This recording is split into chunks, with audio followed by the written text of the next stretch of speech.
मैं परिचित हुआ हूं, मैं उनको और उनके माध्यम से सदन को जानकारी देना चाहता हूं। प्रधानमंत्री आवास योजना का चौथा चरण अभी प्रारंभ हो रहा है और उसके लिए 2011 की जनसंख्या पर 2011 की जनसंख्या के आधार पर सामान्य गांव जिनकी 500 की आबादी है, ट्राइबल विलेज जिनकी आबादी 250 है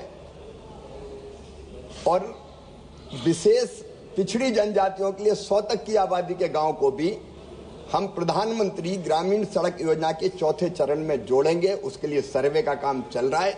मेरा माननीय सदस्य से और बाकी सभी माननीय सदस्यों से ये प्रार्थना है कि सर्वे के काम में अपने अपने क्षेत्रों में वहां के संबंधित अधिकारियों के साथ मिलकर वो रुचि लें। जो जो सड़क इस मापदंड में आएगी उन सबको प्रधानमंत्री ग्राम सड़क योजना के चौथे चरण में ले लिया जाएगा। N.K. Premchandra ji. Thank you very much, Mr. Speaker, sir.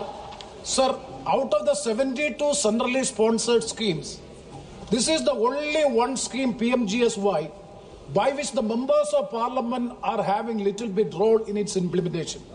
Almost all the other schemes, the members of parliament are mere spectators. They have no role. My specific question to the Honourable Minister is, that is, you are consulting with the public representatives. There is a committee constituted as per the directions of the Government of India. That is a Disha committee. We are convening the Disha committee once in 3 months. We are properly conducting it. It is very useful.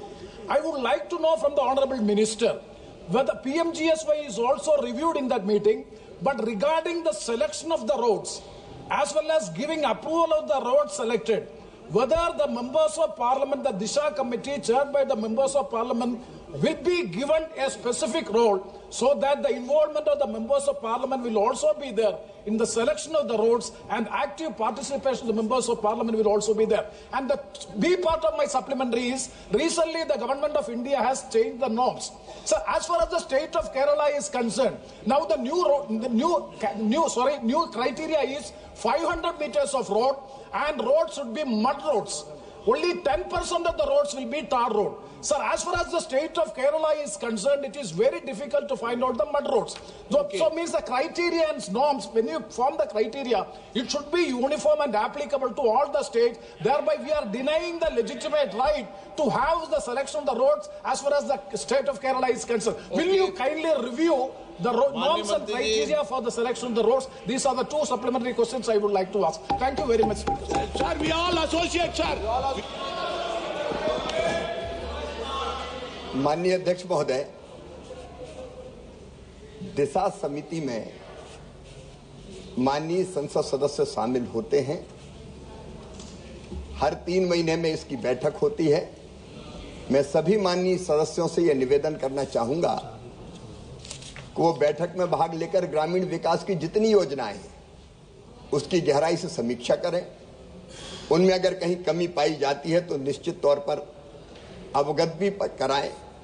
उनकी भूमिका माननीय अध्यक्ष महोदय दिशा समिति के माध्यम से निर्धारित करने की कोशिश की है और दिशा समिति क्रियान्वयन की समीक्षा करती है। चयन में दिशा समिति की भूमिका नहीं है, लेकिन प्रधानमंत्री ग्राम सड़क योजना में माननीय संसद सदस्यों की अनुशंसा राय को वरीयता दी जाती है, उनकी अनुशंसा ली जाती है। अधिकारियों को निर्देश दिए गए हैं कि वो माननीय संसद सदस्यों से राय ले और राय लेकर जो सड़क मापदंड में आती है। अब प्रधानमंत्री आवास योजना के हर चरण में कुछ मापदंड निर्धारित किए गए हैं। जो मापदंड में आती है वो संसद सदस्य की अनुशंसा पर वो सड़क ली जा सकती। कोई मापदंड में ही नहीं आएगी तो दिक्कत हो सकती है। दोबारा एक पत्र लिख देना कि जो मापदंड में आती है उसकी अनुशंसा सांसदों से ले। मैं दोबारा पत्र भी लिख दूंगा, मैं समीक्षा भी कर लूंगा और इसको सुनिश्चित करेंगे कि मापदंड में आने वाली सड़क में माननीय संसद सदस्य की अनुशंसा मानी जाए। क्वेश्चन नंबर 165, डॉक्टर कल्याण वैजनाथ राव काले।